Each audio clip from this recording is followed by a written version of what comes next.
So what is up guys, welcome back to Apple Time. Today we'll be talking about the new M2 chipset and Apple Silicon. So let's start. But before getting to know the M2 chip, we have to have the concept of what is Apple Silicon.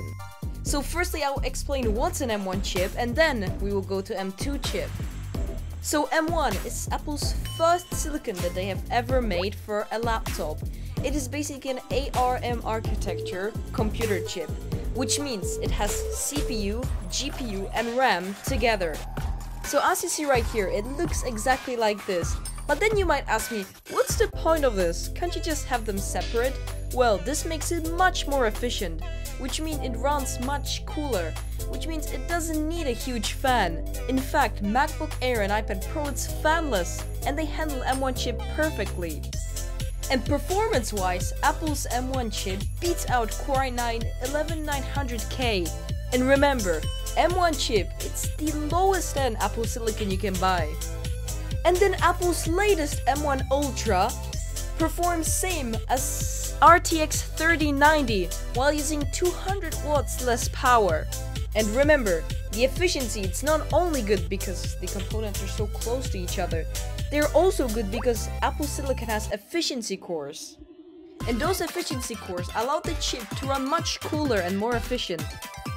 Right now, there are 4 Apple Silicons you can get: M1, M1 Pro, M1 Max, and M1 Ultra. But recently, a lot of leaks have been focused on M2 chipset lineup.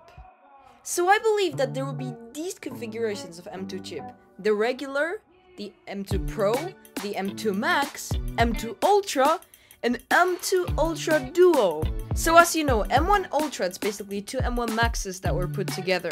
However, with the M2 Extreme, we expect 4 chips to be put together.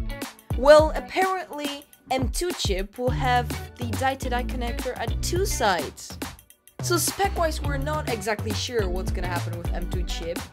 The base model will probably have 10-core GPU, 8-core CPU, and one thing that will definitely happen is the efficiency cores will be improved for an even better efficiency, but that's it.